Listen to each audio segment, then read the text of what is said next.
The past few lectures have talked about things that you've likely seen in other programming languages before, such as, we've talked about methods, we've talked about variables, booleans, strings, conditionals, recursion, and just recently, loops. Now, with all of that stuff that we've talked about, there's one thing that's sort of missing that makes this a complete programming experience, so to speak. So, take for example the problem of, let's say we have a collection of numbers like this. So, the problem is, let's say we want to find the maximum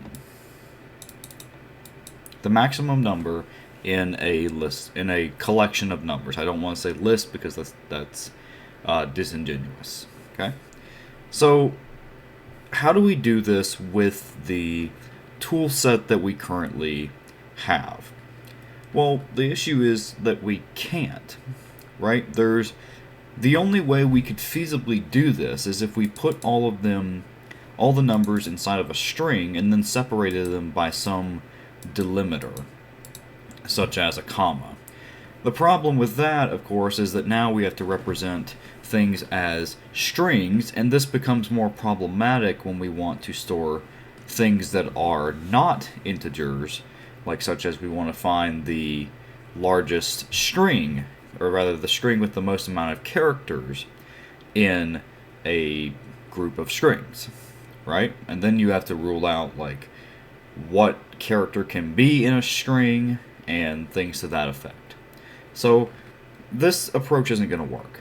So most programming languages have what are called lists, and as the name sort of implies, a list is just a collection of things, an ordered collection of things. Now, we will talk about lists in the next chapter, or in the next section, but we're first going to start off with something called an array. And an array is much like a list. It too is an ordered collection of things.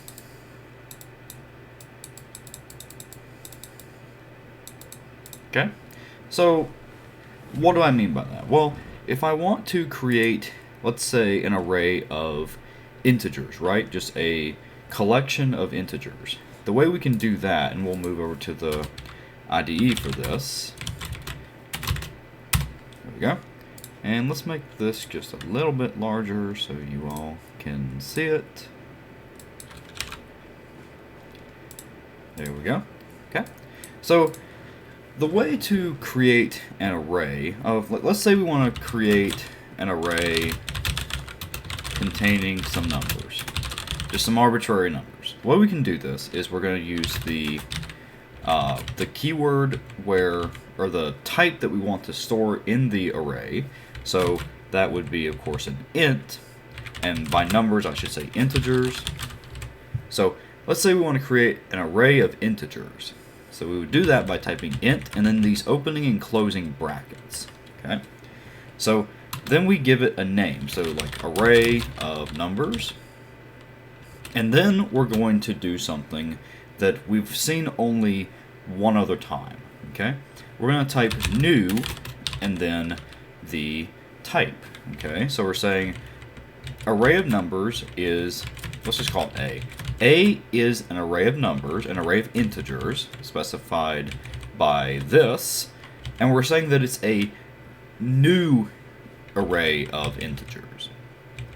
Okay, and there's one thing that's missing, and that's the size. So this says that A stores 5 integers. Okay, so the thing is, what does this new keyword mean? Well, this was talked about when we talked about strings, but in the next video, I'll talk about what exactly is happening when we say new int, because that is important. But we should go over the basics of arrays before we talk about what's going on under the hood. Okay, so when you create an array like this, this is going to initialize and create an array of only zeros. Okay? So that means that A right now has just 5 slots with zeros in them. Now, what if we want to, let's say, put a value inside of the array? Well, we can do that. So, let's say we want to put the value 42 as the third element. Well, we're going to do A at index 2 is equal to 42. Now, you may be wondering, why is it not index 3? Well, just like with strings, arrays are indexed from 0. So, this is index 0, this is index 1, index 2, index 3, index 4. Okay? So, no different from strings. So, there's nothing new here, really. It's just a little bit of extra syntax. Okay? Now, let's say we want to put the integer, let's say we want to take the value at index 2, multiply it by 3 and add 10, and then store that in index 4. Okay, well, we can do that as well. So we're going to say the element at index 4 in the array A is equal to A at 2, the element in A at index 2, times 3 plus 10. Okay, so that means that at this point, the array is going to look like 0, 0, 42, 0, 84 plus 42, that is 126, and then plus 10 is 136. Okay, very good.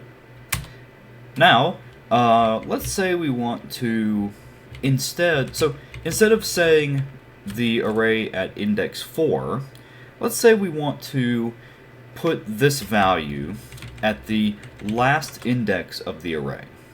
Well, we know that the array is of length 5, and the bounds of the array are, of course, 0 to the length minus 1. So, in order to be general about this, let's say that we want to do, no matter what the size of A is, let's say that we want to put this expression as the last element of the list. Well, how do we do that? Well, we can get the length of the array by doing a.length. Notice that there's no parentheses here, so this is very important. So strings have the length as a method, but with arrays, length is actually a property of the array. Okay? And we'll talk about the distinction once we get to classes and objects, but for now, just know that there are no parentheses after the word length to get the number of elements of the array. Now, I should note that the length is also the capacity of the array, right? So there are all zeros in this array when we create it, but that's also, its length refers to its capacity, okay? And the distinction between length and capacity will be more important when we talk about these things called array lists in Java. But for now, again, just know .length gets you how many elements can be stored in this array. So, if we just run this, let's see what happens. This is going to cause an array index at a bounds exception, because we're trying to put something at the index 5, which of course doesn't exist. So, and even Java tells us this. It says array index is out of bounds by this little message here. So, if we want to put it at the last index, we're going to do a.length minus 1. Okay? Very good. So, another thing that we can do is we can pass arrays and return arrays from methods. And after the next video, we'll do some examples of receiving arrays or passing arrays to methods and returning arrays from methods as well. Okay?